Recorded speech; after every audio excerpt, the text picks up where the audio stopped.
السلام علیکم۔ آج پیر ہے مئی کی 27 تاریخ۔ وائس آف امریکہ واشنگٹن کی اردو سروس سے میں ہوں خالد حمید، خبروں کے ایک بلیٹن کے ساتھ۔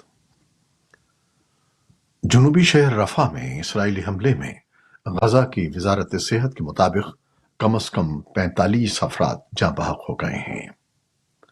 اقوام متحدہ کی فلسطینی پناہ گزینوں کے لیے ایجنسی اونروا نے پیر کے روز غزہ کی صورتحال کو زمین پر جہنم قرار دیا۔ اونروا نے کہا کہ ہلاک ہونے والوں میں بچوں اور خواتین سمیت بڑے پیمانے پر اموات کی اطلاعات ہیں۔ اسرائیل کی فوج نے کہا کہ وہ اس رپورٹ کا جائزہ لے رہی ہے کہ رفح میں اتوار کو اسرائیلی حملے کے بعد آگ لگ گئی۔ غزہ کی وزارت صحت کا کہنا ہے کہ اس حملے سے بے گھر ہونے والے افراد کے خیموں میں آگ بھڑک اٹھی۔ فرانس کے صدر ایمانوئل میکرون نے فوری جنگ بندی اور بین الاقوامی قانون کا مکمل احترام کرنے کا مطالبہ کیا ہے۔ عرب دنیا اس حملے کی شدید مذمت کر رہی ہے۔ مصر، اردن، کویت اور قطر نے شدید احتجاج کرتے ہوئے انتباہ کیا ہے کہ یہ اسرائیل اور حماس کی جنگ بندی میں تعطل اور یرغمالیوں کی رہائی کے مذاکرات کو بحال کرنے کے لیے تازہ اقدامات میں رکاوٹ ڈال سکتا ہے۔ یورپی یونین کی خارجہ پالیسی کے سربراہ جوزف بوریل نے اس حملے کا حوالہ دیتے ہوئے کہا ہے کہ پیر کو بین الاقوامی برادری کو یہ تشویش ہے کہ وہ گزشتہ ہفتے کے فیصلے کے عمل درآمد کو کیسے نافذ کر سکتی ہے۔ عالمی عدالت انصاف نے اسرائیل سے رفح میں اپنی جارحیت کو فوری طور پر روکنے کا حکم دیا تھا۔ متحدہ عرب امارات کی وزارت خارجہ نے ایک بیان میں کہا کہ متحدہ عرب امارات نے پیر کو اس بات کی مذمت کی ہے کہ اسرائیل نے رفح میں بے گھر لوگوں کے خیموں کو نشانہ بنایا ہے۔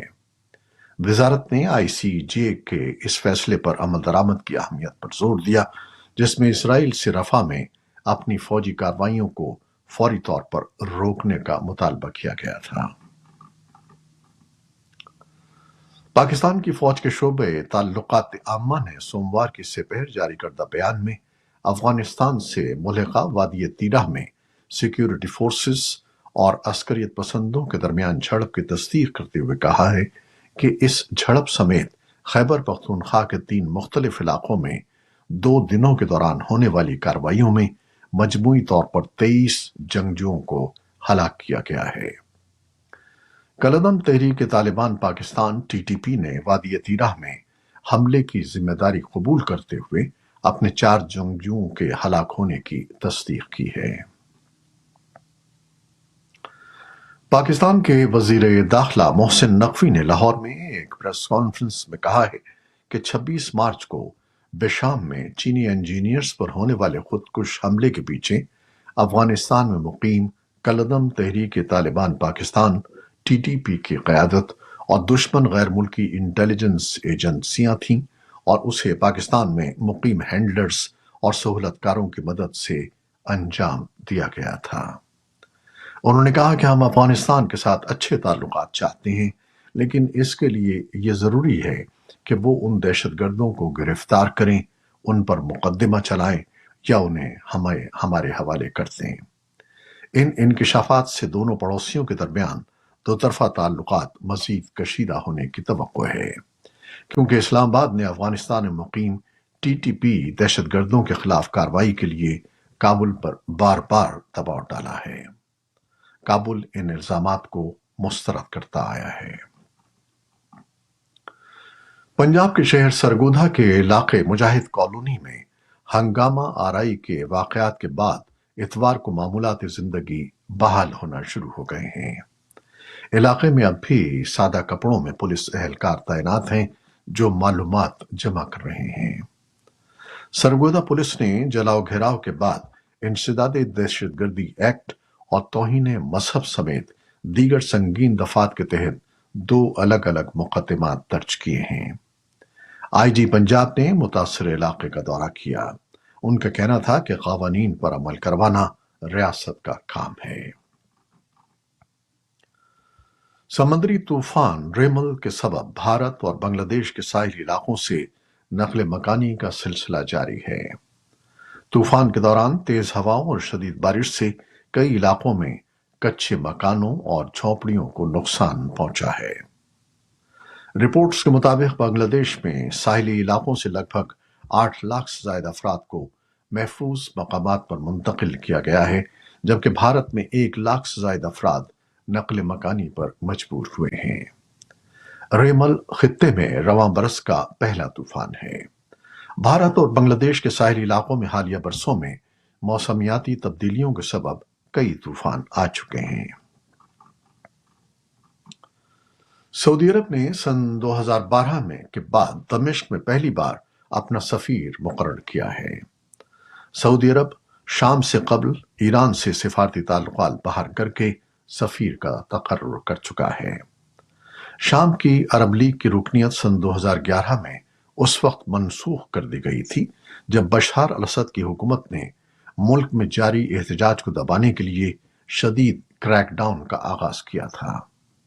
بشار الاسد کے ساتھ خلیجی ممالک کے تعلقات میں گزشتہ برس شام میں آنے والے ہلاکت خیز زلزلے کے بعد تیزی سے بہتری کا آغاز ہوا تھا۔ خبر رساں ادارے کو ملنے والی ایک خط کی کاپی کے مطابق پاپوا نیو گنی نے پیر کے روز اقوام متحدہ کو مطلع کیا کہ ایک دور دراز گاؤں ایک بڑی لینڈ سلائیڈ کی زد میں آنے سے 2000 سے زیادہ افراد ملبے میں دب گئے ہیں۔ ورلڈ ہیلتھ آرگنائزیشن کے سربراہ نے پیر کو بڑے پیمانے پر لینڈ سلائیڈنگ پر گہرے دکھ کا اظہار کیا، جس نے پاپوا نیو گنی میں 2000 سے زیادہ افراد کو دفن کر دیا۔